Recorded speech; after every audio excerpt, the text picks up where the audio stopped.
goodness. Oh my goodness. Welcome to another edition of the show, and this time we are in Lafayette. We're at Mighty Fine Guitars. Wow. And Mighty Fine Guitars is a wonderful guitar shop, but it has its own built-in audience. Oh, my God. What a great crowd. Thank you for coming out. So cool. And welcome to Renee and Irish Greg's pop-up show. We're so glad to have you guys. Exactly. So about 2 or 3 months ago, Renee hosted an event here at Mighty Fine Guitars, and she called me the next day, and she's like, we got to do a show here. And I'm like, okay. And I came out and saw it, and Stevie Coyle is the most gracious host, and it's a wonderful room. And thank you all for having us. Yeah, and I do believe I said Stevie Coyle is like amazing to watch play music. Yeah. So we're stoked to have him on the stage with us today. Yeah. So and in just a few minutes, Stevie is going to get up here with his band, The Quitters. Then Jay Blakesberg, the famous Grateful Dead photographer, will come up and talk about his work and try and peddle some books. And then Jimmy Dillon is our headliner tonight, and Jimmy has played with Sting and Santana and Bruce Springsteen and Bob Dylan, and the list goes on and on and on. So it's a real treat. So I think we're in for a good evening, right? Yes, indeed. We should explain to those that don't know, Renee and I used to be on the radio at a radio station called, I'm actually contractually obligated not to say what the radio... I can say whatever the fuck I want, and it's a podcast. So yeah, we used to work at KFOG, and we kind of, when things went whatever way they went, we still love doing that. Well, I mean, you can't. Whatever. Yes. I have to be careful. That's fine. That's all right. But we still love doing what we do. We love music, and we have all these random skills that don't hold water anywhere else but in this kind of format. Exactly. So we were like, let's use these and interview people and find good music and share it with other like-minded folks. So that's how this show came to start. Yeah, Renee came to me. We had a couple of glasses of wine, and she goes, let's do a podcast. And I'm like, okay. She goes, let's just drink and sit in a room and tape it. And I'm like... Nobody's going to care about you and I getting drunk and taping it. So we talked about what we liked most about the radio show that we used to do. And it was during the summertime, we would go out on Fridays to a different location all over the Bay Area, San Jose or Santa Rosa or wherever, Walnut Creek. And we'd have local bands would come and play, and local celebrities and local whatever. And we would have an audience. And to me, that was always the best part of what we did. So when we kind of sobered up and decided what we were really going to do, we decided to do this kind of thing, and it's been great. We've been doing it for over a year now, and I promise you, I still say, can't we just drink on your deck? But given that he does all the work, I'm totally fine with it. There we go. So with that, let's welcome our first guest and a host, Stevie Coyle and the Quitters.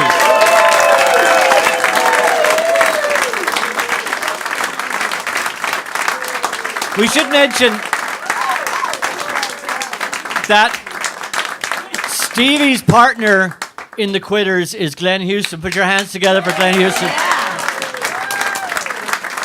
And in fact, it's funny, we were just talking about these shows that we used to do out on the road, and I remember Glenn's old band, Houston Jones, did one of our morning shows, I think, in Larkspur. Was it? Yeah. Larkspur Landing. In that Irish, I think so. The beer place there, Marin Brewing Company. Yeah. I remember right next to us was a gym, and 6:30 in the morning, all these people were working out. Right, and I said to Kathy, what the heck is wrong with all these people? Yeah. I do recall that at that show, we went in, we were giving away tickets to some show, Bruce Springsteen or whatever, and we went into the gym, and there was a 24-hour fitness there, and we had like Born to Run lyrics, and we made someone on a treadmill sing Born to Run. And anyway. Wacky morning radio, huh? Anyway, Stevie, thank you for having us at your wonderful store and venue. Who knew that it was also a venue? Well, it's one-stop shopping here, I'll tell you what. How long has this been a venue out here? This has been a venue for 5 years. My niece and nephew-in-law, I think that's how the flow chart goes, run the shop next door, La Marinda Music. And they called me up one day and said, we're going to expand. They took over this whole area. We have 500 extra square feet. Do you want it? And so I opened my shop. And very soon after that, this room got used for all kinds of stuff. In the mornings, it's music together. Anybody do music together with the little kids? Yeah, with the little kids. Banging on stuff and singing little 151 songs that drive you nuts, but it's great for the kids. Hang on. Blue Bear School of Music has a version of that, too. But we sing rock and roll songs. I have an aversion to it as well. Sorry. Wow. Yeah. Wow. You must have met Don Blue before, have you? Why no? Awesome. But what's cool about this space? So there's Stevie's. You probably wouldn't call it a high-end guitar shop, but it is basically, right? It is. It is. Yeah. Pretty snooty. Mighty fine. That's mighty fine. But this whole row here in Lafayette is all music. So there's your niece's store. Lumber into Music next door. Lumber into Music, and then there's a music school. Is that a theater school upstairs? Oh, okay. Wow. Theater so and it's all dance. performing arts. It's a whole arts quarter. That's here, awesome. Great. That's great. That's great. So, can we get a tune out of you guys? Sure, The Quitters, everybody. The Quitters. Oh, while we're here, yeah.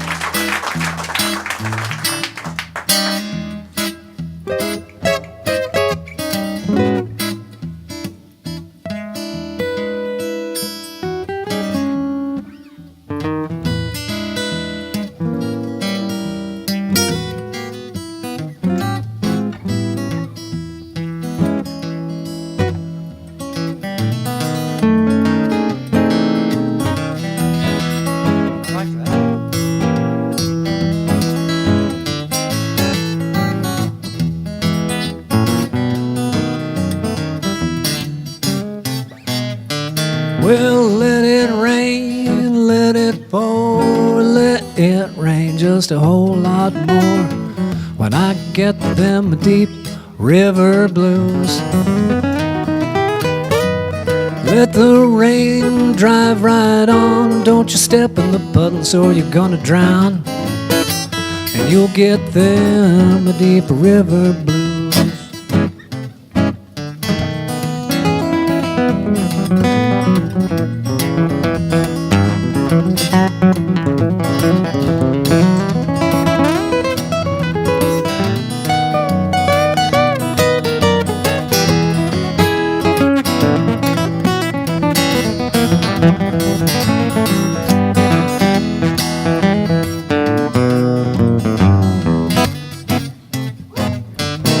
Well, my old gal's a good old pal, but she looks like a waterfowl when I get them deep river blues. Ain't no one to cry for me, and the fish all go out on a spree when I get them deep river blues.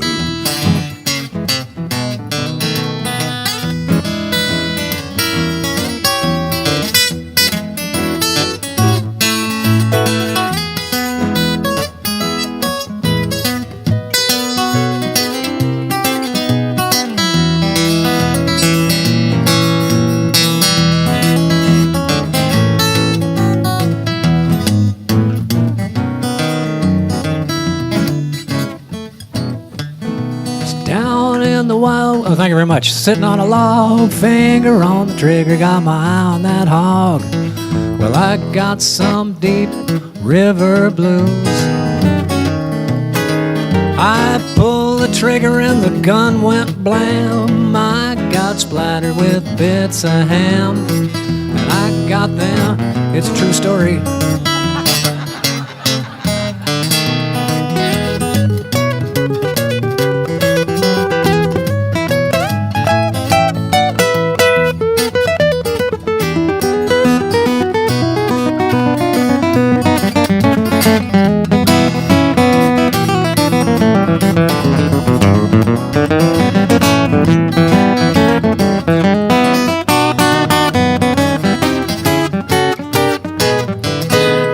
Let it rain, let it pour, let it rain just a whole lot more when I get them deep river blues.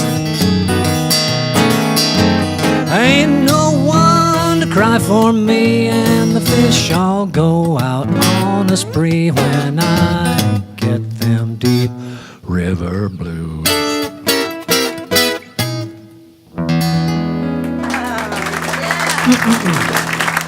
Oh my gosh. Stevie Coyle and Glenn Houston, they are the Quitters. Can I ask you guys a question about your Sure. various styles that you have? If that's what we have. Well, Yeah, They're very different. they are indeed. on your website, because basically I just copy all these notes from websites and copy and paste. what we do. It says a guitar duo of right side up finger picking, that's Stevie Coyle, and upside down flat picking, which is Glenn. So what does that mean? Well, notice. You mind if I? He has an upside down guitar. He's because playing. He's playing a right-handed guitar, and he flips it over, but he doesn't change the. We're talking about you like you're not here. Yeah. Well, And then he says, but I mean that's Hendrix used to do that, right? Nope. "There you go." No, he Glenn's didn't. on it. Speaking, Jimi Hendrix played a right-handed electric guitar, which he flipped over, but he also reversed the strings. oh, So if you look closely at any of his performances, It's his thick strings are on top. now I'm understanding because Kurt There you go. Cobain did the same thing, but they just basically turned to right. Yeah. Well, I think Kurt also played upside down, like I do. Oh, okay. But Jimi Hendrix, like any lefty, had to learn to survive in a world of righties. So if you handed him a right-handed guitar, he would just flip it over and he'd play it with no problem. Wow. Same thing with Paul McCartney. You know, he started out and he would be able to play John Lennon's guitar. So, I know, Trying to figure Renee, it out. I know. Renee, So wait. Renee's trying to figure it out. Have you So- got a diagram? no, Or so a so whiteboard? you're playing this upside down And left-handed. and left-handed. So the bass strings, which should be at the bottom of the guitar, No, are they actually should be at the the top. top of the guitar, Are are actually at at the the bottom bottom. of the guitar. Yeah, right. We're just walking ourselves now, in a muddle here. can you do it the other way, or is this the only way that you can I play also them? play left-handed, strung properly. When I teach, crap. I teach that way. No way. And occasionally, if I'm teaching a student kind of an advanced blues lick, I've made the mistake of saying, hold on, I'm teaching you at a slow speed. I want you to hear what it sounds like really, really fast. And I'll pick up an upside down strung guitar. And usually what I'll be told is, don't do that. Well, that By would me. that would absolutely blow my mind. I'm learning how to play piano right now. I couldn't imagine. Yeah, it would be like voodoo to me if you did this. It'd be like having the high notes over here, and this way. You'd have to play it this way. Right. Oh, Upside down. Exactly. and then you're just a regular old right side up. Yeah, garden variety. Just, you know. That's it. But it's what I can do. We do what we can, Greg. Stevie, tell us about the you got your name the Quitters because you both used to be in other bands. We did. Glenn was in Houston Jones, and you were in the Waybacks. And Menudo. Yeah. So, Yeah. And- but the fact that you called yourselves the Quitters seems like you left kind of like unamicably from these other bands. That's a big word, Greg. I don't even know if it is a word. I don't even think it's a word. it was. It's the delicious 21st Amendment beer. There was. I'll take the 21st on that, Your Honor. As I was saying that, I'm like, I don't think this is a word. But anyway. It was. There was no bloodshed. Can I put it that way? Yeah. Yep. There was no bloodshed. Okay. Next question. Yeah, maybe we should maybe we should get another tune. let's- All right. Come on. Yeah, sure. Okay. Can we just test this mic for a sec, Glenn? Check 1, 2. There we go. a little better? Man, that mic. I've had that mic for 25 years, and it died tonight. No. Sheesh. I've hammered nails with that thing. You know. That's what I was gonna say. I was like, just bang it on something. Yeah. Well. You hearing everything okay? Oh, that is such a guitarist thing to say. They're like, can everyone hear me? Yeah. Usually have a button wait. up here, the more me button. Exactly. We hear You're you. not hearing too much of Stevie, are you? Are you seeing too much of Glenn?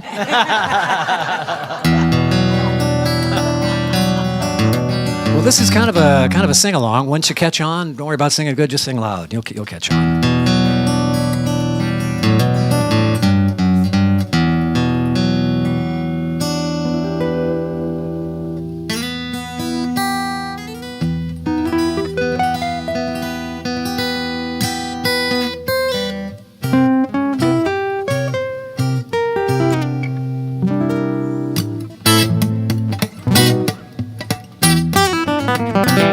There's a place I know, way down in Mexico, high in the old Sierra Madres, where many an outlaw band from across the Rio Grande have found a haven, a holdout, a hideaway. But danger rides with those who stray upon that secret hideaway, where death is sure to welcome any one within the law. But if a man must run from any lawman's gun, he'll find compadres in the old Sierra Madres.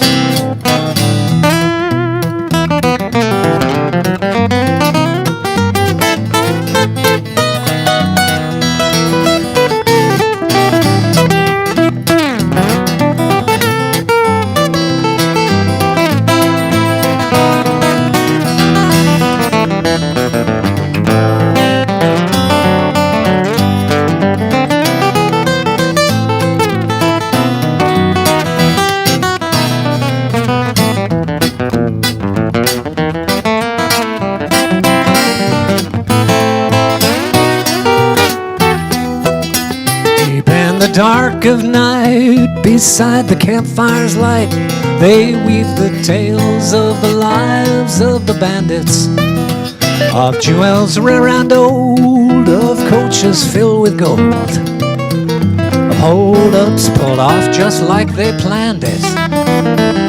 But danger rides with those who stray upon that secret hideaway, where death is sure to welcome many within the law.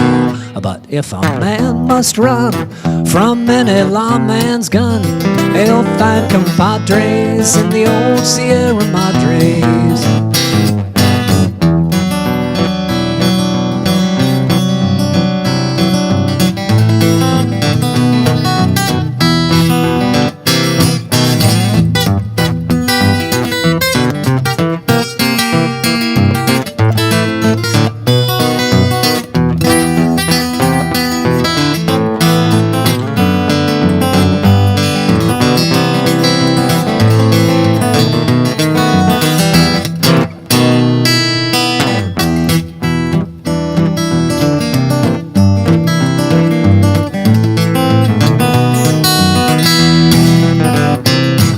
Dark of night, beside the campfire's light, they weave the tales of the lives of the bandits, of jewels rare and old, of coaches filled with gold, of hold-ups pulled off just like they planned it.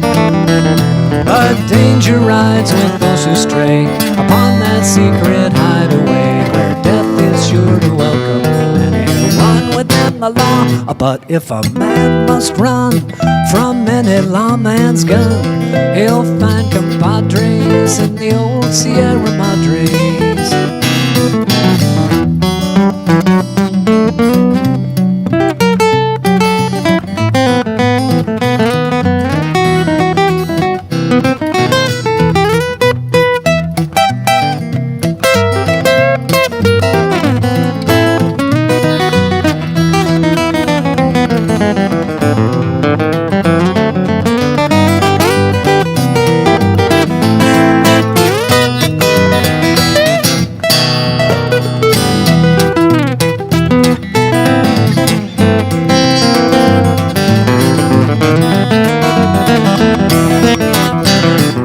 Place I know, way down in Mexico, let it out, high in the old Sierra Madres, where many an outlaw band from across the Rio Grande have found a haven, a holdout, a hideaway. Here's your word. But danger rides with those who stray upon that secret hideaway, where death is sure to welcome anyone within the law. But if a man must run from any lawman's gun, he'll find compadres in the old Sierra Madre. But if a man must run from any lawman's gun, he'll find compadres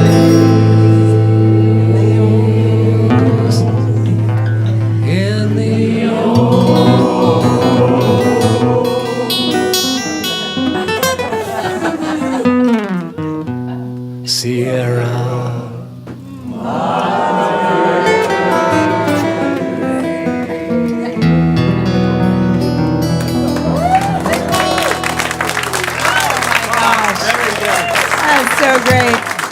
Thanks very much. A song by Woody Paul from Riders in the Sky. That is great. The Quitters here at Mighty Fine Guitars in the back in Lafayette for Renee and Irish Greg's pop-up show. And we thought when we kind of called tonight, it kind of fell into place as a guitar special tonight. That wasn't the intention, first of all, but the band we originally booked had to cancel, and then Renee and I saw Jimmy Dillon, and Jimmy's an amazing guitar player as well, but he also teaches guitar just like Stevie You all does. do.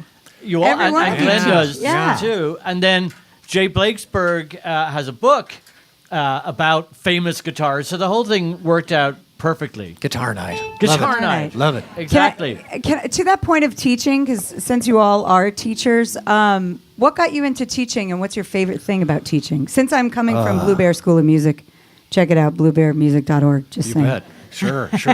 Glenn, what got you into teaching? Just wanted to share what I've learned, and I just kind of get a joy of helping students improve how they hear things mainly. Yeah. How about, are you patient? Because You have to be, You Greg. need You the have to be. patience of a saint to teach me. I'm the like I was a bad drummer, but like just an awful. I would pick up. You know, when you're in a band, you pick up other people's instruments, and it's just god awful. Yeah. It's like I have two big hooves trying to play a guitar. I will say this: that alcohol is no longer involved in my teaching. You should try just going into a room with somebody and drink a bunch of alcohol and see what happens. Well, have either of you ever had a student where you just had to say, no, this is not going to happen for you? I had a student that first lesson was she had heard me play Doc Watson's Black Mountain Rag, and her first question was, "What's the trick?" Oh, you're kidding. She just wanted a quick way there. Yeah. I said, "Well, you're going to need to play it about 1,000 times." That didn't work out. Yeah, no. Every once in a while, there's somebody that really doesn't have a musical bone in their bodies. But And it's do you very just, rare. can you tell them that though? Can you just say you're really just not? You must. You have to, right? it's- 'Cause you otherwise gotta- you're one of those wasting- Cruel to be kind things. Yeah, Yeah. exactly. Stevie, I've been meaning to tell you. There I was. And I got a new shirt and everything. Wait, I have one more question before we get to another Sure. song. Stevie, do you let Glenn play whatever he wants in the Wow. fancy guitar store? Oh, God, yeah. Yeah? Carte blanche. Yeah? You bet. That's Yeah. awesome. Because he doesn't restring it or anything like exotic like that. Okay, so while we're on this subject, then Stevie, because I know if you go into Guitar Center or kind of any of your, The evil empire, as we Evil- call it around here. you know, there's always signs on the wall that you're not, no one's allowed to play Stairway to Heaven or any of these overplayed, tired songs. Do you have any rules like that here? No, for whatever reason, there's not. That seems to be an electric thing. A lot of the electric shops seem to get the Stairway to Heaven folks. I get a lot of Wagon Wheel. Wagon Wheel is just about to get the boot. Tell you No what. wagon wheel. No wagon Big wheel. sign, no wagon wheel.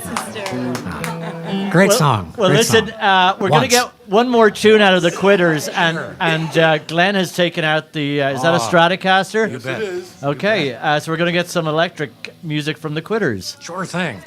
Yeah. I'd like to sing a song that I performed many times over the years with Houston Jones.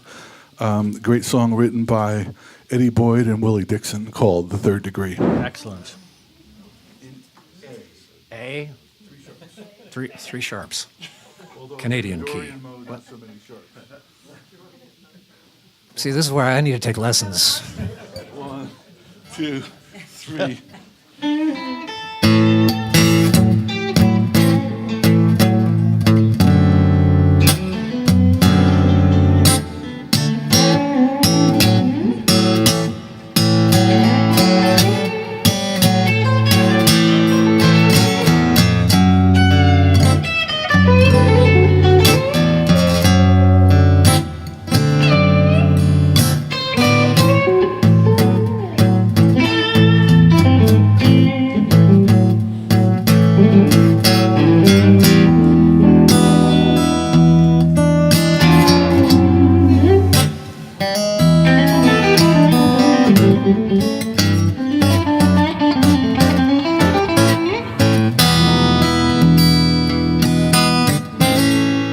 Got me accused of peeping.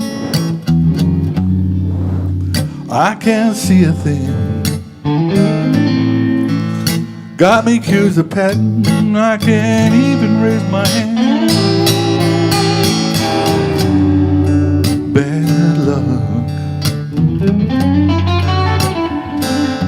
Bad luck is killing me.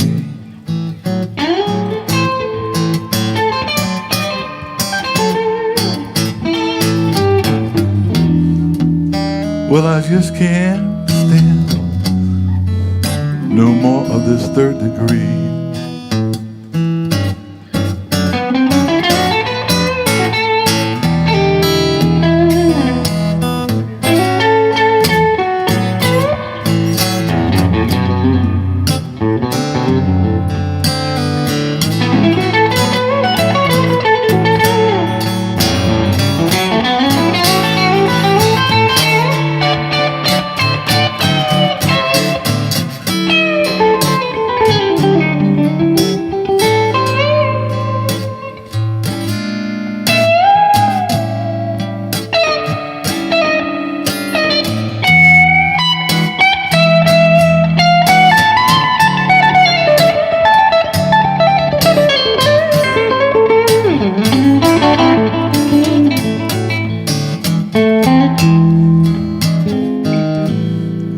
Got me accused of murder.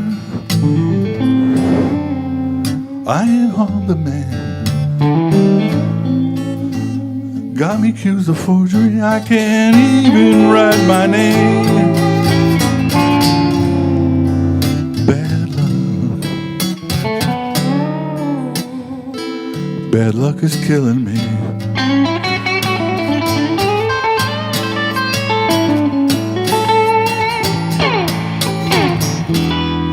Well, I just can't stand no more of this third degree.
Glenn Houston.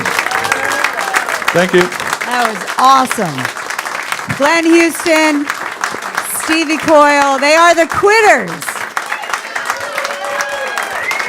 Online, you can find them at quittersduo.com.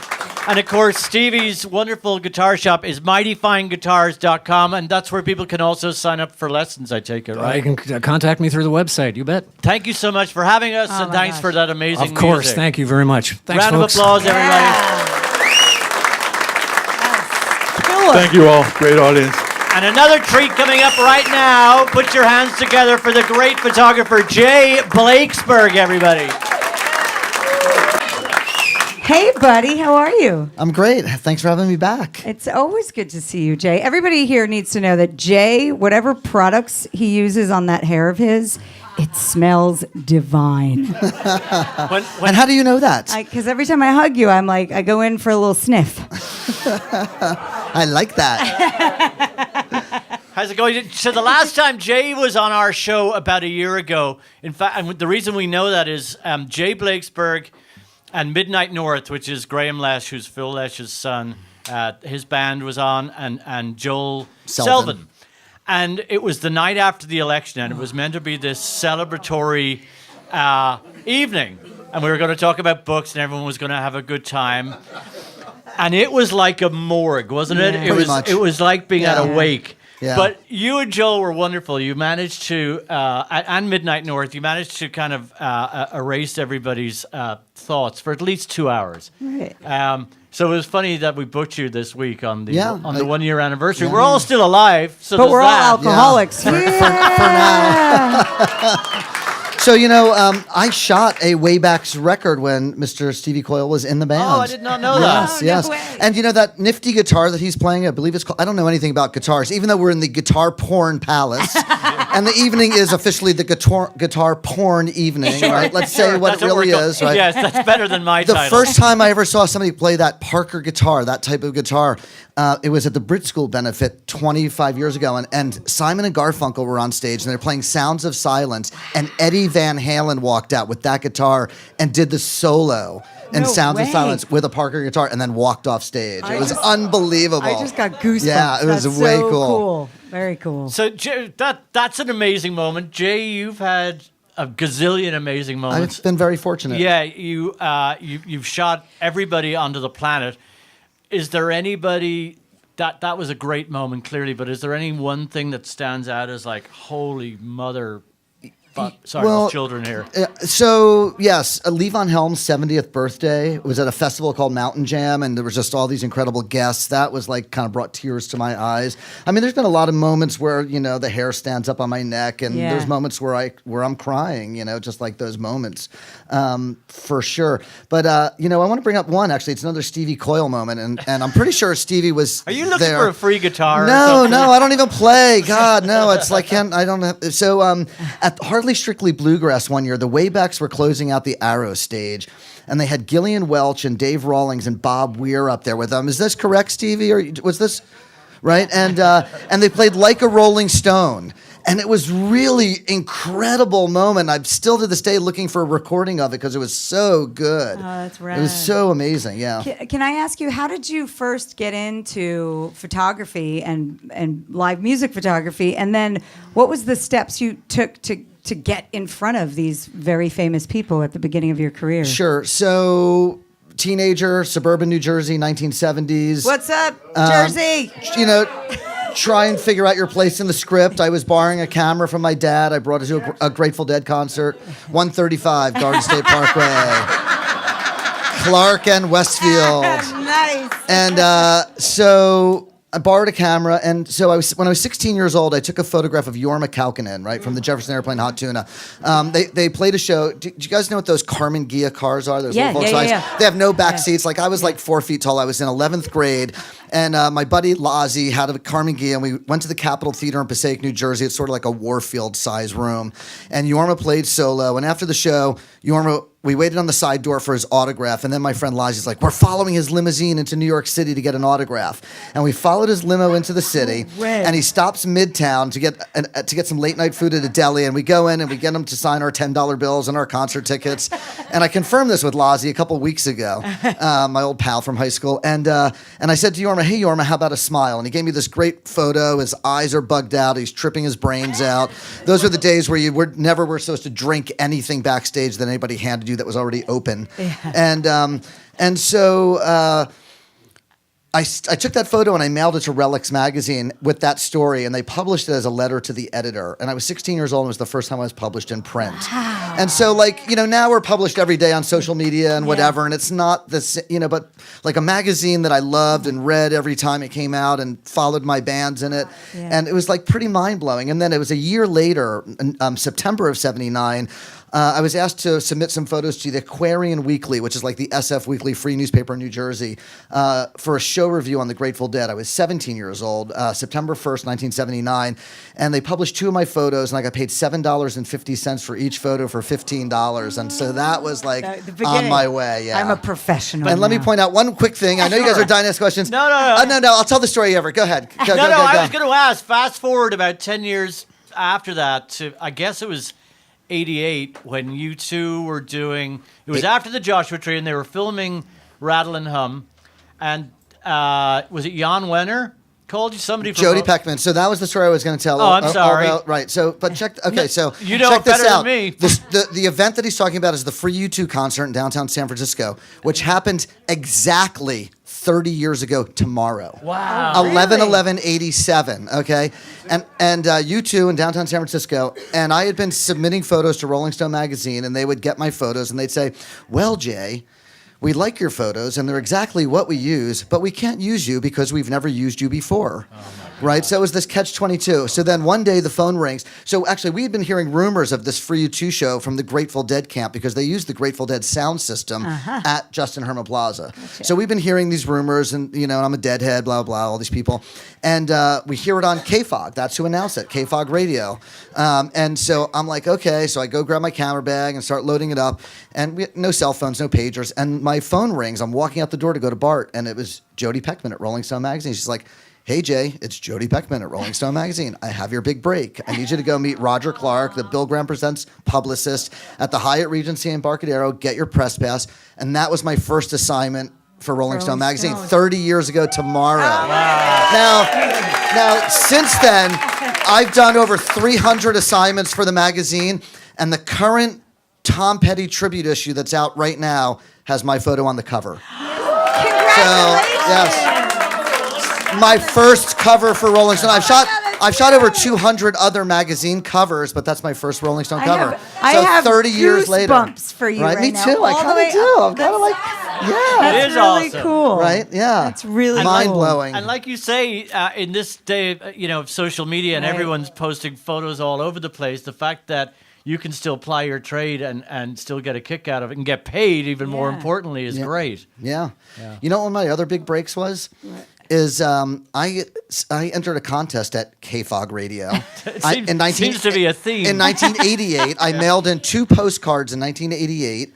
That was oh yeah, okay. Yeah. And Kenny Wardell, the promotions director at the time, pulled my postcard out of a bag, and I won a free trip to New York City to the 40th anniversary of Atlantic Records. Led Zeppelin, Aretha Franklin, Sam and Dave, Crosby, Stills and Nash, Foreigner, and I owned one media pass. It was a plastic laminate. You guys all know what a backstage laminate is. And it was for an Olympic marathon race that happened in college that I was shooting when I was in college 2, 3 years, 4 or 5 years earlier. It was the only backstage pass I owned, right?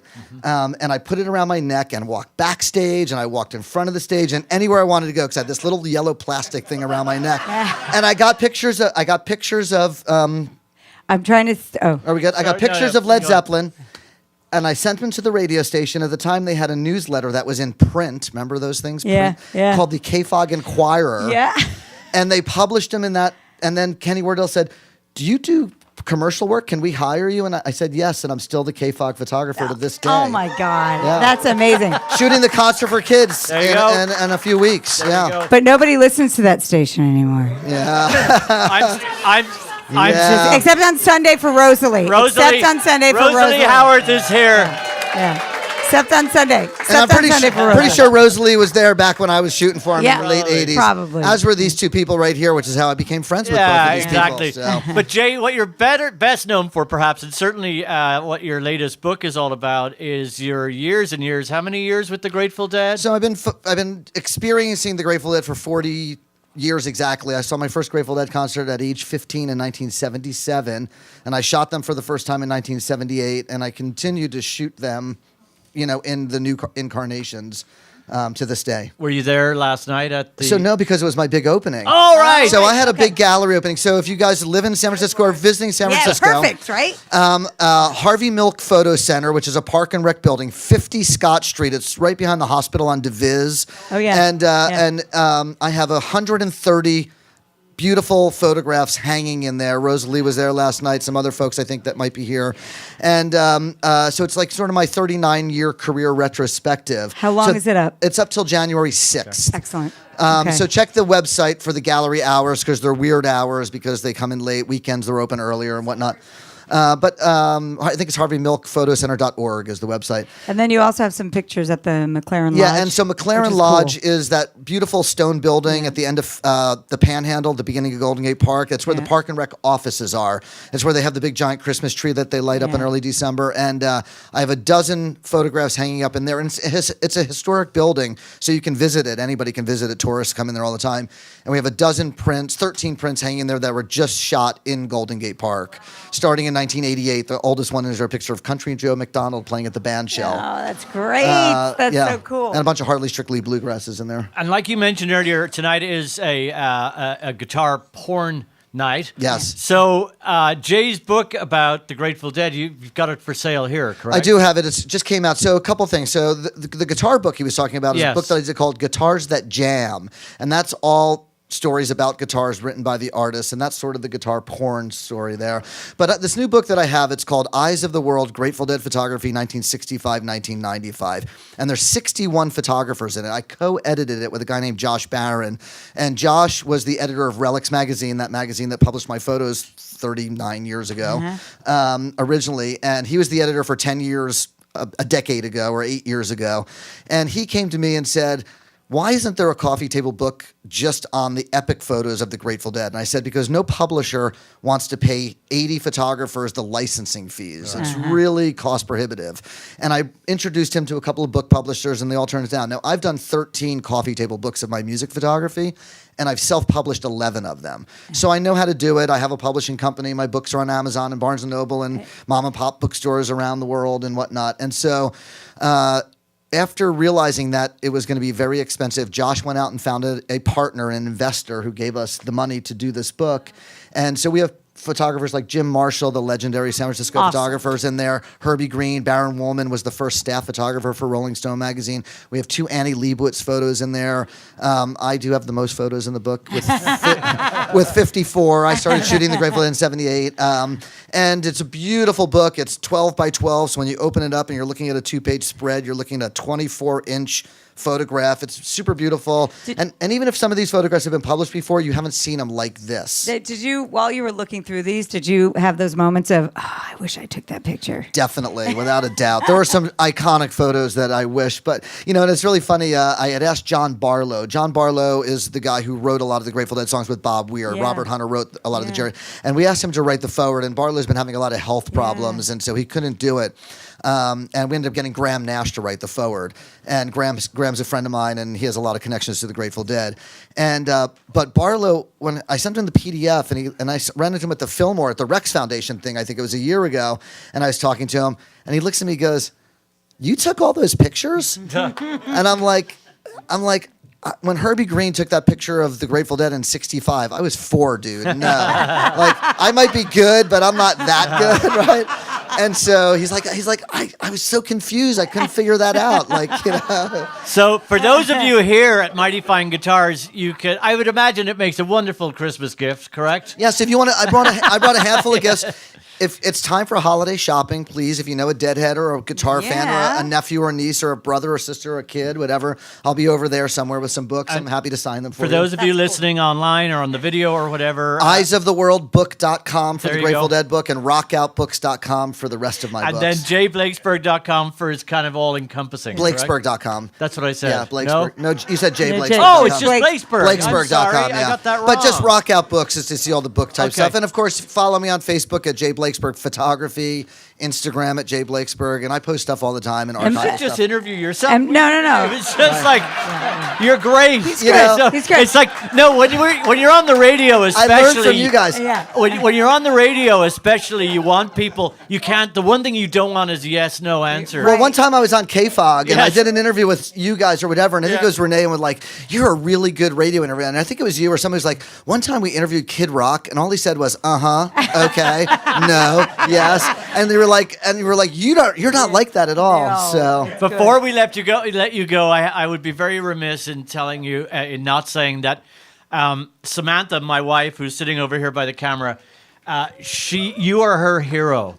wow. Because Do you want to smell my hair? because We need to circle back to that before this is Yeah. over. Yes. because this probably won't mean anything to anybody here, but you last week were on Watch What Happens Live on Bravo TV With Andy Cohen. Andy Cohen, Yeah. which is the What were you doing on that show? I was the guest bartender. there you go. So, And do you guys know who Andy- Sam loves that show, so she's like, oh my God, Jay Blakesberg was just on Andy Cohen's Watch What Happens Live with somebody from the Real Housewives. Bethany Frankel, like Bethany. Yeah. Bethany's like a big deal. She's a big deal. Yeah. So in the after show, so it's a 30-minute show, and I'm the guest bartender, and I got a little bit of FaceTime and talking time. did. And It was he held good. up my Grateful Dead book. Andy's a big Deadhead, but he's the executive producer of all the Real Housewives shows, or as I like to call them, the Desperate Housewives Yeah. shows. Yeah. And so he's a Deadhead, and he said you can come on, be a guest bartender, and I had a signature drink as the guest bartender, and so in the after show, which is online only, he said, "Oh, it was great to meet you and watch you work." He goes, "I saw that picture you posted of me online. I look so high," and I said, "You must have had my signature drink, which is a Ramble on Rosé with a microdose of peppermint." Right? And he goes, "A microdose," and then Bethany Frankel, who she's the girl who did Skinny Girl Skinny vodka. drinks, yeah, She yeah. goes, "Is Ramble on Rosé a real drink?"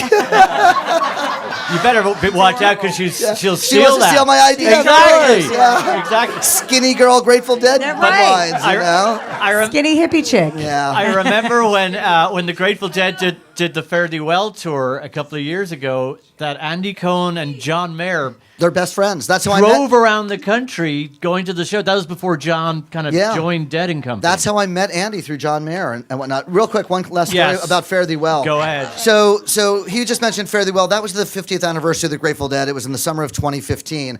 And I was hired as the photographer to document those shows. And I'll make the story short because I know they want to get onto like real guitar porn with Jimmy, who's incredible. I've photographed him playing with Tracy Blackman and Carlos Santana and whatnot.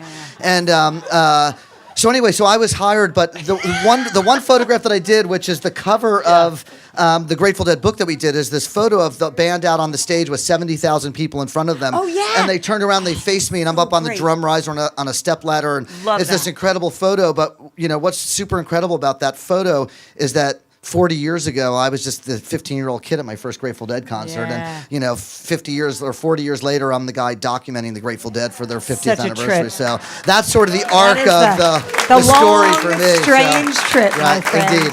Thank you guys so No much. problem. you. No problem. Love you both. Love you too, Jay. you too. All right. Thank Jay you. Blakesberg, Appreciate it. everybody. Thank you. All right. The book, Eyes of the World, Grateful Dead Photography 1965 to 1995 is out now. Thank you, Jay. And wait, guys. what do you use on your flippin' hair? I use hippie conditioner. Nature's Gate, man. Nature's Nature's Gate. Gate. Yes, I'm a hippie. All right. With that, Jay Blakesberg, everybody. And please welcome Jimmy Dillon.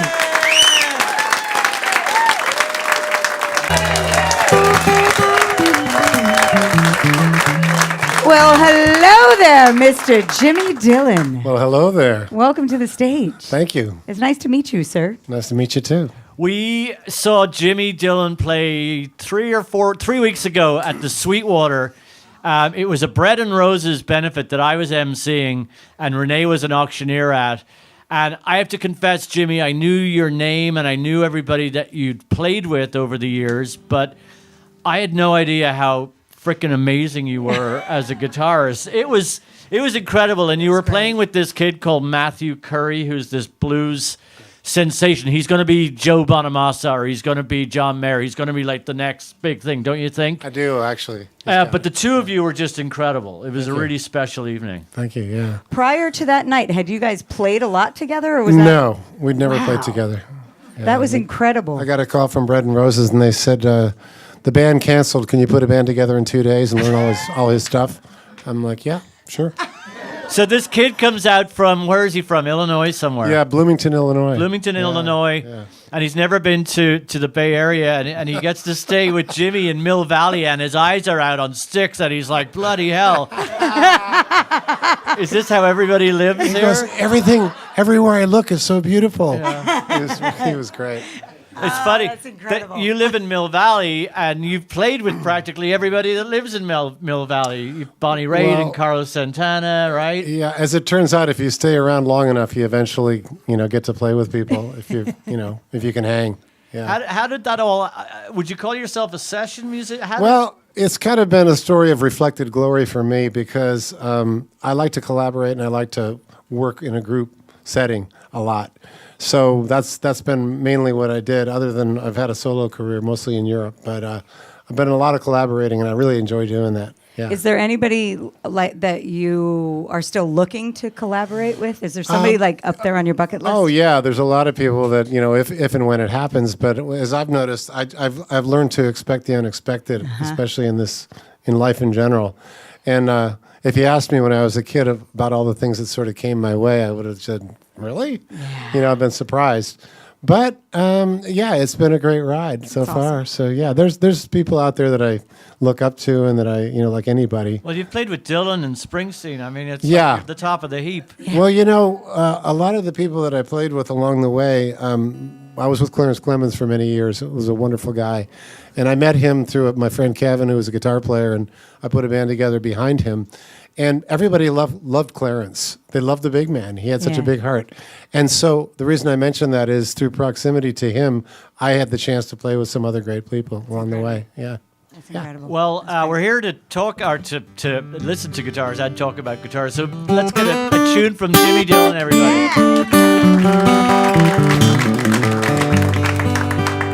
Guitar-mageddon. I like it. Guitar-mageddon. Well, I know we're going to be talking about past and present, so I want to do a new song. You want to hear a new song? Yeah. So this is kind of a song of hope, and I think we could use that right about now.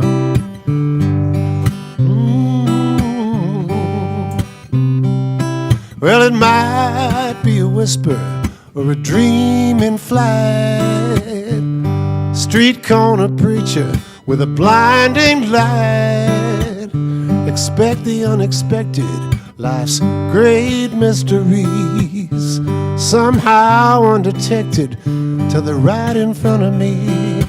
Hold on to your dreams, don't you let them go.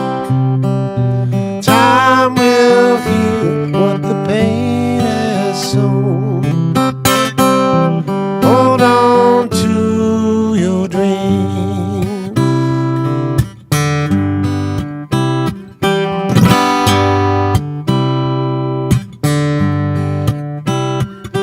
Now the blue as the skies has clouds and rain. Everybody feels the heartache and pain. Life is bittersweet, surely worth the ride. The best you can hope for is a little peace inside. Hold on to your dreams, don't you let them go. Time will heal what the pain has sown. Hold on to your dreams.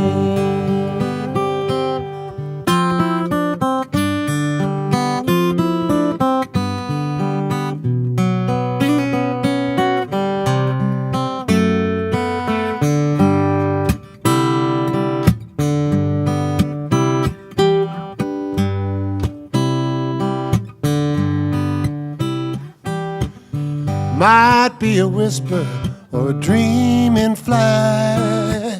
Street corner preacher with a guiding light. Expect the unexpected, life's great mysteries.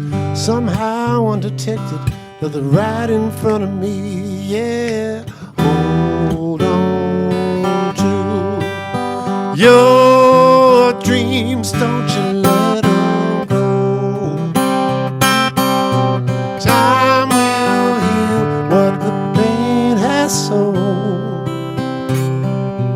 Hold on to your dreams.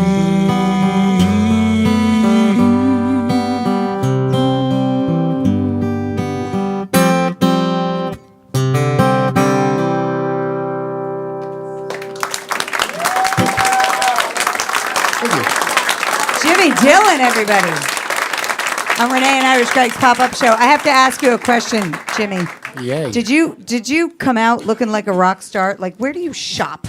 You have really good clothing. Did I come out looking like, I mean, born looking like a rock star. He nearly spat his water all over the place. I was a breech birth, and I don't know if I had cowboy boots on when I was coming out. but my mom never let me forget that. But yeah, I can tell you by the time I hit 12, I was thinking about guitar a lot, Yeah. and then in The and aesthetic. girls. Yeah. So yeah, they kind of went together. But when I told my mom I wanted to be a guitarist, she looked at me and she goes, "Well, I guess Harvard Law is out then, right?" And I go, "Yeah, that's out." And she said, "Well, you got to work for it." So I mowed lawns all summer long in Michigan, the heat of Michigan. Wow. And when I was 12 or 13, actually, we went to South Bend, Indiana, where my mom went to college, to St. Mary's, and we went to Jack's Pawn Shop, JAX. You know, in those days, pawn shops really had some great finds.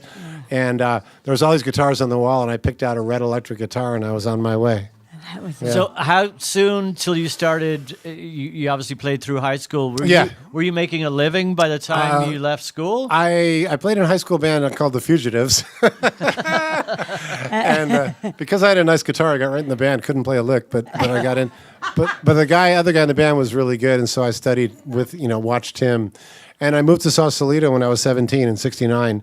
And at that point, for a Michigan kid, it was like, wow. You came out to Northern California because of Monterey Pop, correct? Exactly. I watched Monterey Pop in high school with my sister, and we saw Jimi Hendrix and all that stuff. And I went, wow, I want to be there. Because I was born and raised in Los Angeles, but my dad's job moved to Chicago. So I kind of missed out on a lot of stuff. Dino, Desi, and Billy were in my class growing up, if you remember those guys. And I was bummed. I was like, wait a minute, why can't I go back to California and surf? And so as soon as I could, I moved to Northern California because of that. I was inspired, yeah. Do you surf? I do. My wife's a really good surfer, but I surf a little bit. Yeah. Awesome. Yeah. That's great. Yeah. So when did you? Who was the first kind of big name that you ended up? My first, playing for? I guess you'd call it a break or whatever, was I met a guy named Michael Pinder, who's the keyboard player for the Moody Blues, and I was about 22. And we hit it off. We were on the beach on Maui, of all places. And he said, well, I've quit the Moody Blues, I'm doing a solo album. Would you come to Malibu and record and play? And I'm like, yeah. So I went, and for about a year, we recorded down there, and the guys from the Eagles were hanging out, and all these different people. 1975, I think, 6. So that was my first moment. Was it as crazy as you? I just watched. I finally got around to watching that Eagles documentary. That's like 1 million hours long, but it's incredible. Was good, though. It's really, really good. It really was but good. those were the craziest times. So it was pretty nuts. Yeah. Yeah. That's it. That's a big yes. Yeah. Can we get another song? Yes. Thank you. Well, I grew up on the shores of Lake Michigan, and I used to see a lot of, I wanted to mention this, I used to go to the Ann Arbor Blues Festival, and I saw Howlin' Wolf and people like that, a lot of the early blues people. And when I was, I guess 15, I saw B.B. King down at the East End Bar, and it was pretty scary. And but I had never forgot it, and I wanted to mention it because 40 years later, I opened up for B.B. in Kalamazoo, Michigan, about 30 miles north. And wow, at the Davis Theater there. So let's do a little blues.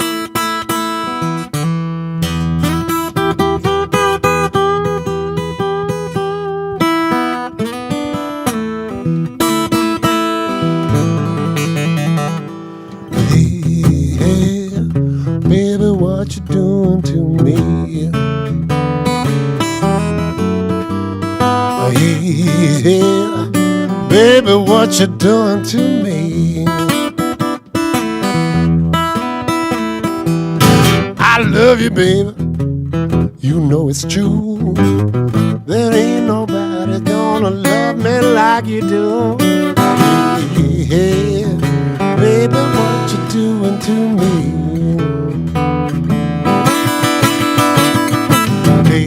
Hey, haven't I been good to you? Hey, doing what a man should do. Work for my money, bring it home to you. All you give me back is a bad case of the blues. Hey, hey, baby, what you trying to do? Will you drink my whiskey, steal me blind? Mean little girl, but I don't mind. You rev my engine, baby, slam my hood, make me feel like no one should. I said, hey, baby, what you doing tonight? I said, hey, baby, what you doing tonight? Yeah. I'd love to see you lie across my bed. You made me crazy, go straight to my head. Hey, hey, baby, what you doing tonight?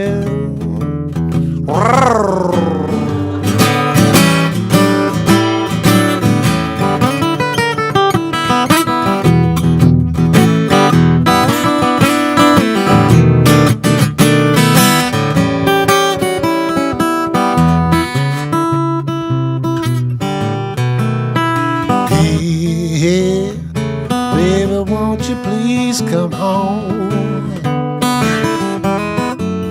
I said, hey, baby, bring your loving back home. I'll pay the money, I'll pay the rent, I'll give you love and that heaven sent. Ain't nothing in this world I wouldn't do just to bring it back home to you. Hey, baby, won't you please come home?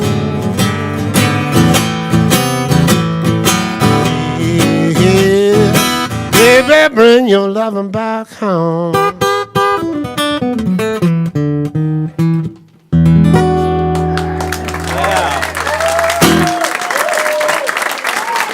Jimmy Dillon. Thank you.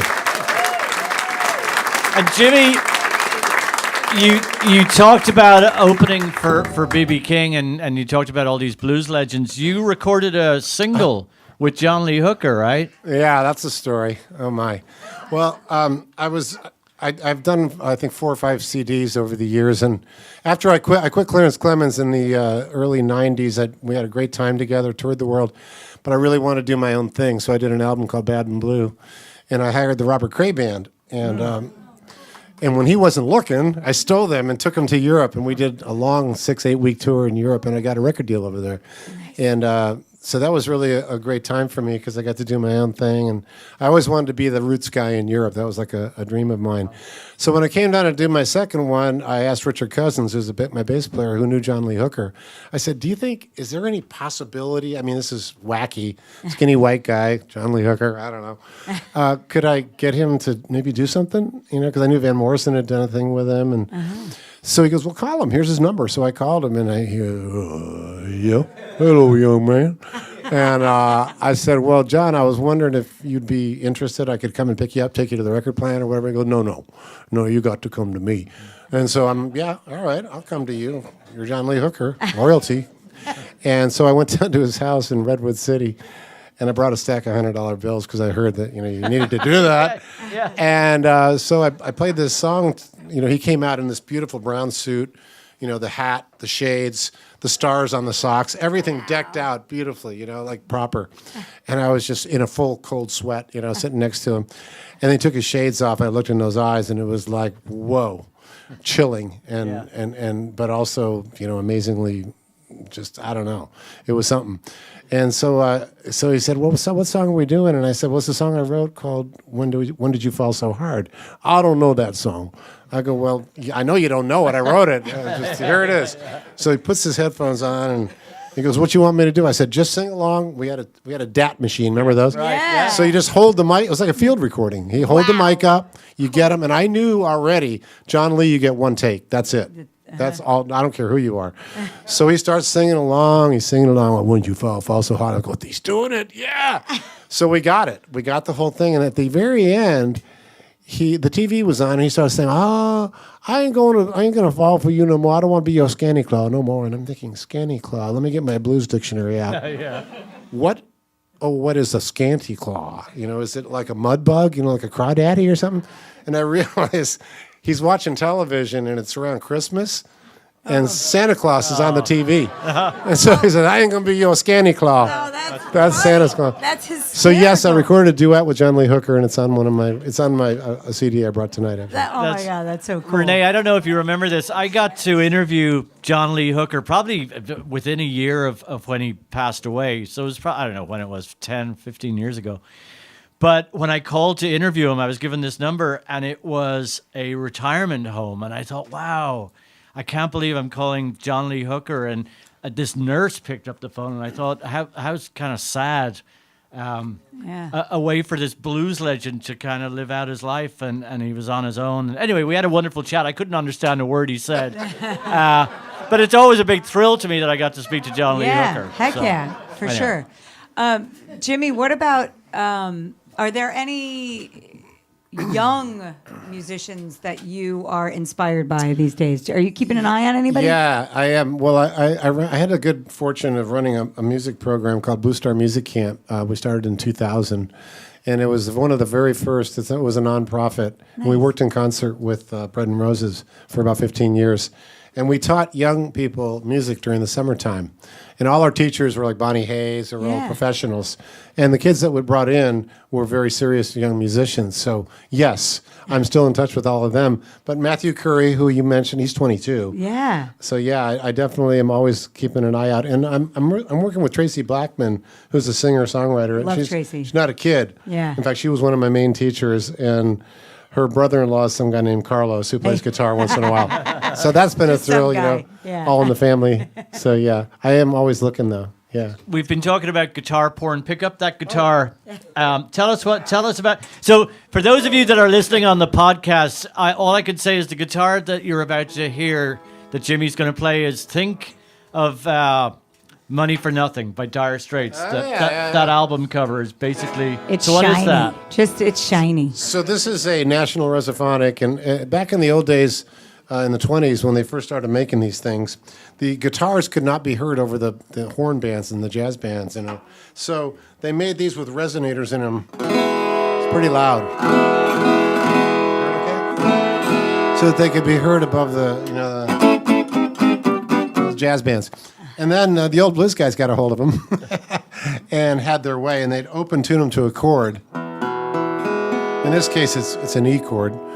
Quite often it was an open G, is a lot of guitar, Stevie will tell you. And then they would drink a bottle of Rot Gut or whatever was around and break it off and put the bottleneck on their finger, and it would sound something like, Now,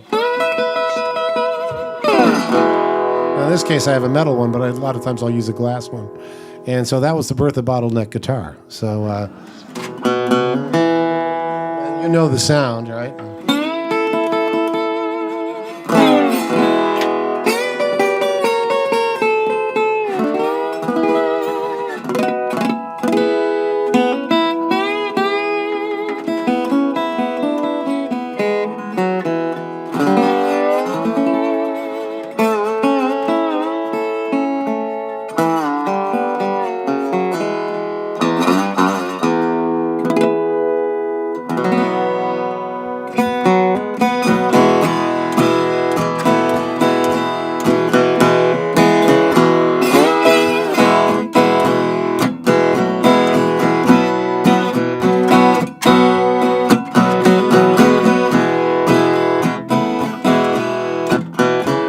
Moonlight over the alley, baby, where I come from, there's a poison girl.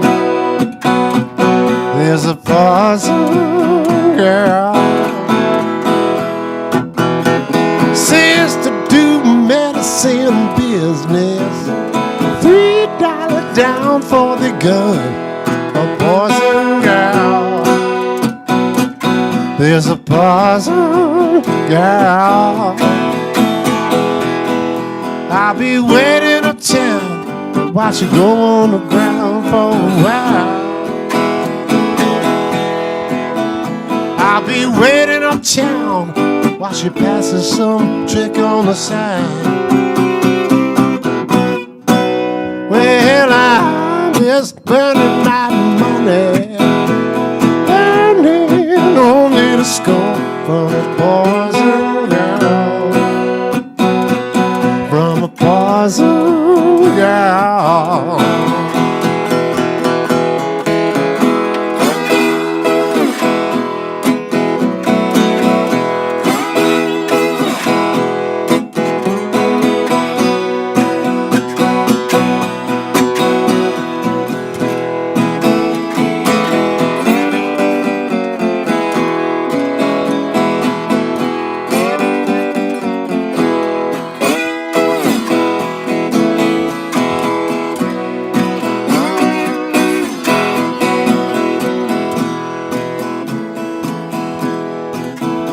There's a place that I know anybody can go for a prize.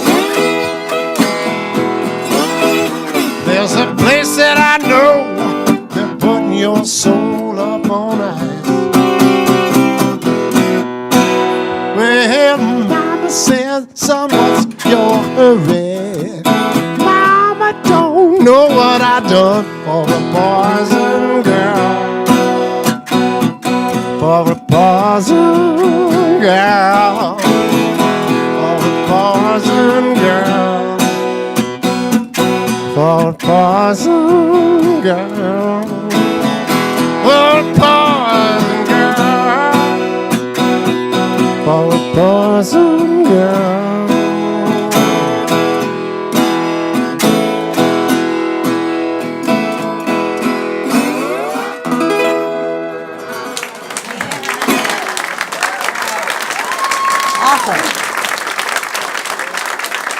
Jimmy Dillon. I'm Renee and Irish Greg's pop-up show.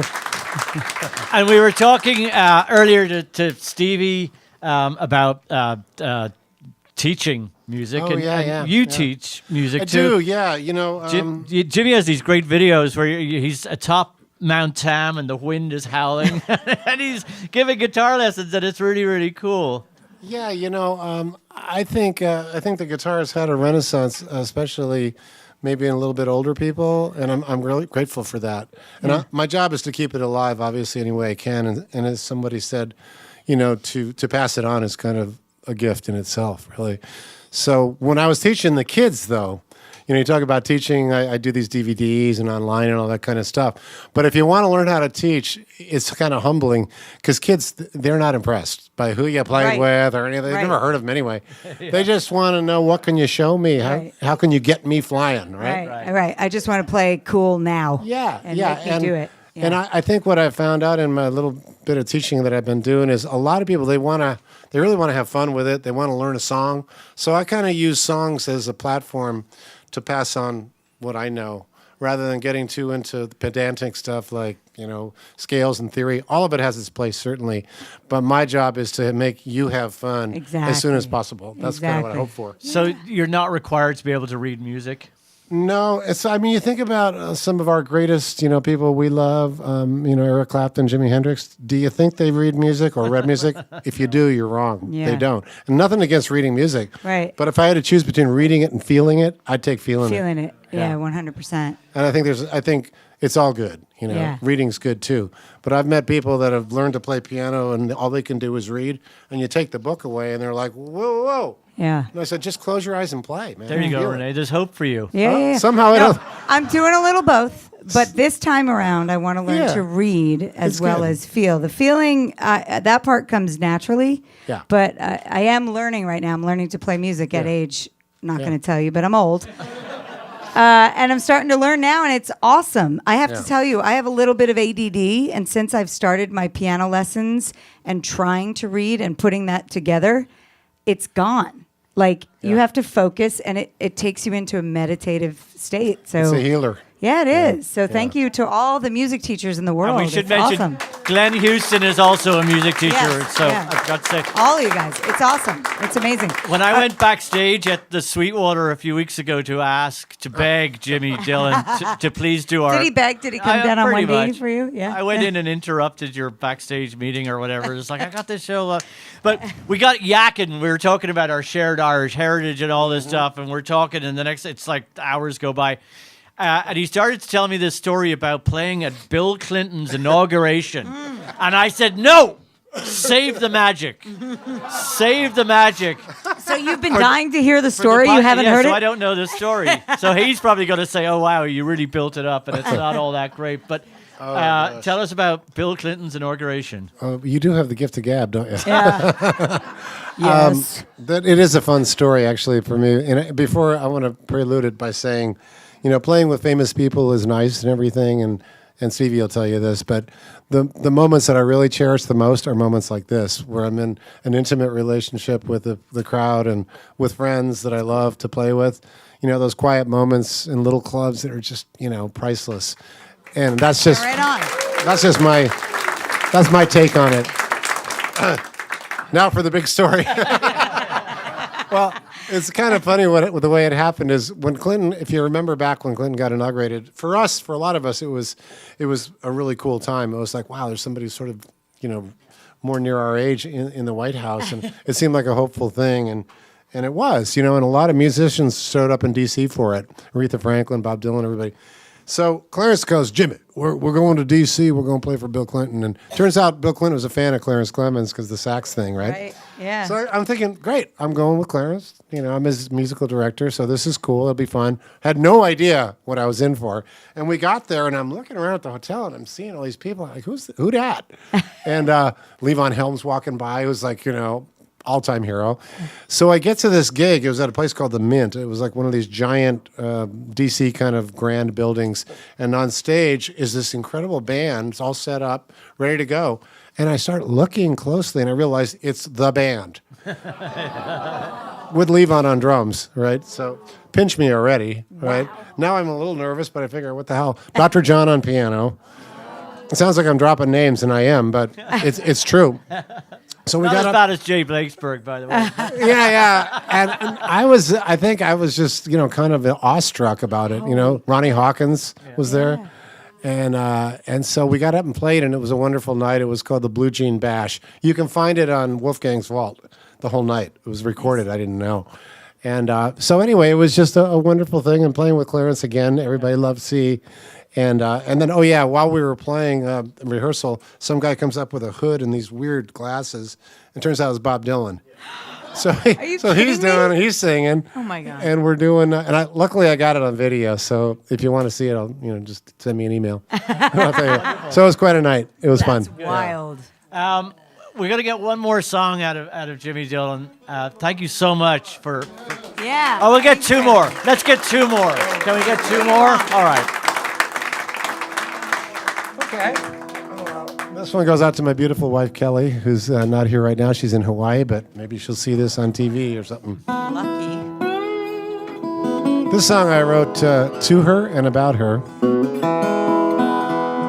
It's called Diamond Girl.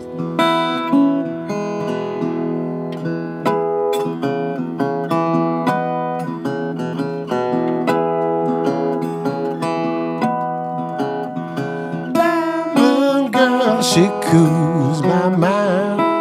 Lord, you ought to see her shine. Standing in the morning sun. I love her when she tell me, Daddy, you're my only one. She don't need no fancy car. Gets her kicks at the salad bar. Waiting when the day is done. I love it when she tell me, Daddy, you're my only one.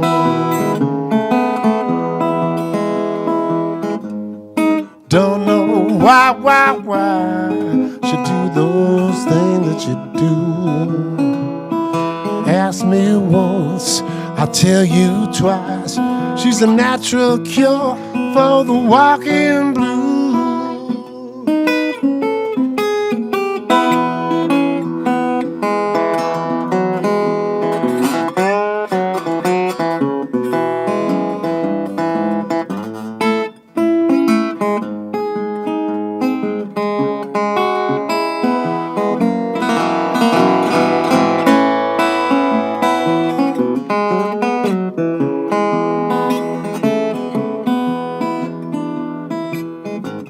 I don't know why she do those things that she do.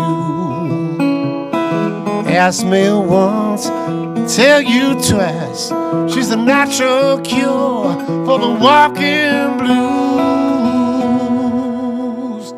Diamond girl, she cools my mind. Lord, you ought to see her shine. Waiting when the day is done. Yeah. I love her when she whispers in my ear. everything that I long to hear. I love it when she tell me, Daddy, you're my only one.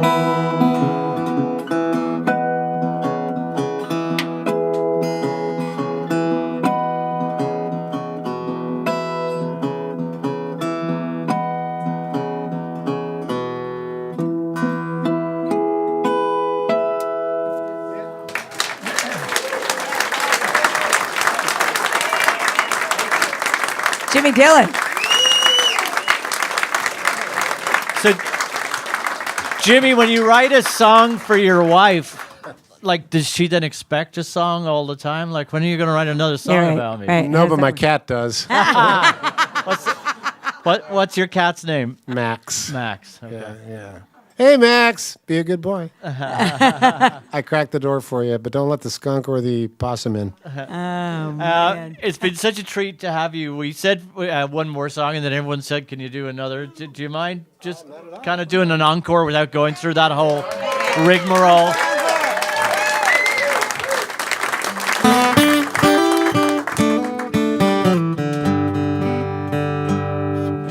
I'm going to do another new song, if I may. Yeah, please. This is a little bit autobiographical. Almost didn't get that out. Yeah, you know, when I write, you're asking a little bit about writing and the process. Everybody has their own way of doing it. And for me, it comes in many different fashions, many different ways. Sometimes I'll read something in a book and it'll strike my, kind of ring a bell, or I'll hear a story about somebody, maybe somebody I'm close to or whatever. So this one sort of tells a story. It's called Fool's Paradise.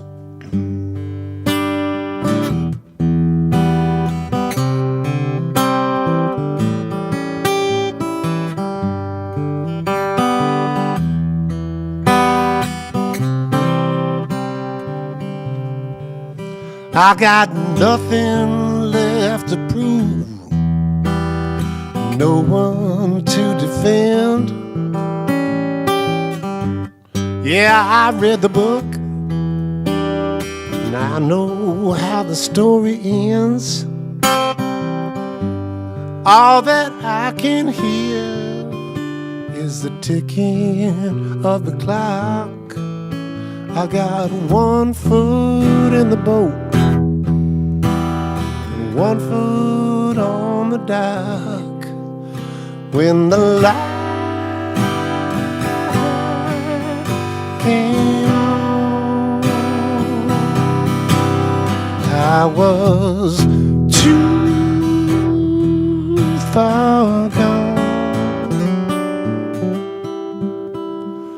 I drank the poison from the well, never thinking twice, living in a fool's paradise,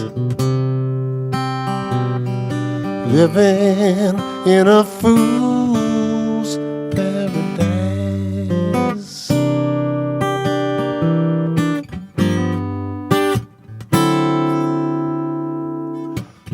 For every heartbreak story, there's a cowboy in the dust. I left my life out in the rain, soon began to rust. But now I'm so much better. I got both feet on the ground. The monkey's off my back, but the circus is still in town. When the light came on, I was too far gone. I drank the poison from the well, never thinking twice, living in a fool's paradise, living in a fool's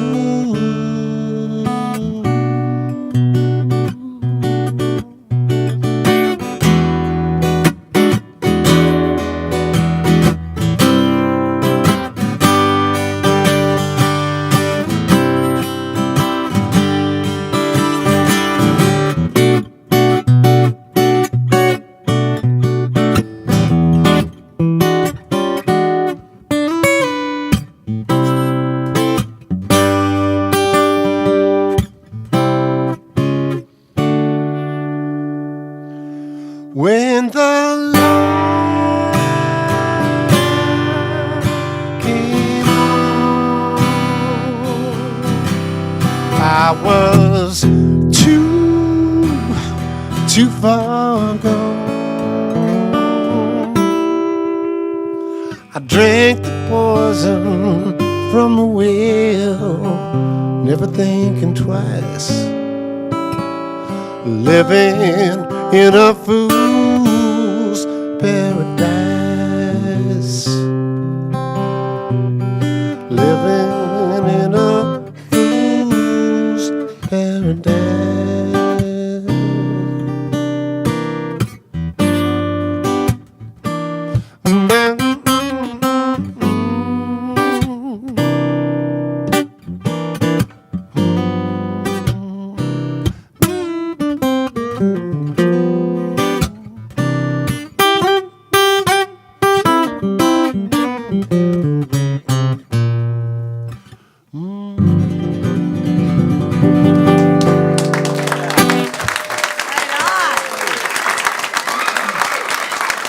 Jimmy Dillon, everybody.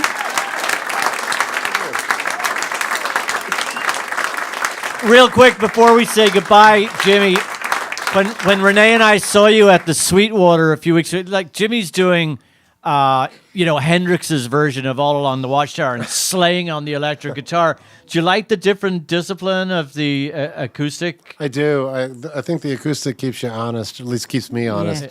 So I'm actually playing more acoustic really? these days, but I still love electric. And we're rocking out tomorrow night at the Sweetwater with Tal Wickenfeld, the bass player from Jeff Beck's band. Nice. She's great, and she's also a quirky songwriter. So if you Wow. like this stuff, Yeah. and you're in Mill Valley tomorrow night, stop on by. So all you guys here in the East Bay, take the Richmond San Rafael Bridge and off you go. See Jimmy There's Dillon. no traffic. Don't worry. Yeah.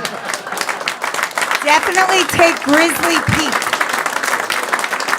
So, if you don't mind just bearing with us for a couple of minutes, Renee and I just have a few announcements to make before we say goodbye to kind of wrap up the podcast. Do you want to go? Yeah. Do we want clapping during it? Often we have clapping during. Well, the we don't whole want to thing. make people clap. It Just feels- clap during clap, it. It's really fun. I guess That's right. It's participatory. you'll be clapping for a while. Yeah, it's cool. This podcast is going to be available Monday at popupbayarea.org. Yeah. Here's the thing. You can support popupbayarea.org, and you can go to our Patreon page and become a monthly donor. Yeah. It's totally nice to help us out. So if you want to do that, please do so at popupbayarea.org. Yeah, we're also on soundwavestv.com where you can find old favorites like 10 of 10 and the Finch Files, as well as this very fine podcast. Awesome. You can also follow us, like us on social media. We're on Facebook, we're on Twitter, we're on Instagram at Pop Up Bay Area to do so. We still got a bit more to go, so Keep going. keep clapping those hands. Thank This you. show and every show is always a benefit to Blue Bear School of Music, Where Renee works. where I work and where we teach people to play the music they love, much like Stevie and Greg and Jimmy Dillon. All of these guys teach that kind of music. So bluebearmusic.org to find out more. Thanks They're to our still clapping. thanks to our sponsors, and you really have to applaud for this. 21st Amendment Brewery, who give us the beer for free so that you can all get liquored up, and then when we pass the hat, you give us some money. 21stamendment.com. Thank you so much for your support. And our sound guy, Ben Bernstein.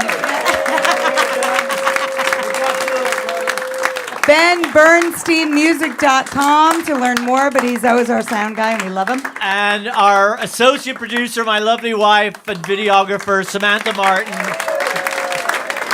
Thank you, sweetheart. And Robert Arroyo, who kept the beer flowing in the Yeah. back. He's a big help to our show. Thanks to the Quitters. And Stevie Coyle, of course, who is the proprietor of Mighty Fine Guitars and this wonderful room behind Mighty Fine Guitars in Lafayette. It's quittersduo.com for the band and mightyfineguitars.com to buy some Beautiful guitars. Mighty Fine Guitars. And photographer, Jay Blakesberg. Yay! Find his exhibit at Blakesberg.com. And he's got an exhibit going. You can find his books, everything at Blakesberg.com. And finally, Jimmy Dillon, everybody. You can find his guitar lessons and his music and his gigs and everything. Jimmy Dillon. That's Dillon, not Dylan. Dillon.com. Right? Yes. And our next pop-up is going to be in December. It's going to be pretty special. We're firming up the details right now, but we are going to bring it back to the Haight Street Art Center in mid-December. The place is very cool if you haven't been yet. Very cool history of poster art in San Francisco and beyond. But check out our Facebook page and popupbayarea.org to get details. Fingers crossed, big name. It might be very hard to handle, but there you go. So that's coming up. Shut up. That's coming up in December. Thank you all very, very much. Thank you guys so much for having us. I know a lot of you this is your first time seeing our show. We hope you enjoyed it, and if you ever come into the city, and we'd certainly like to come back here to Mighty Fine Guitars. So thank you.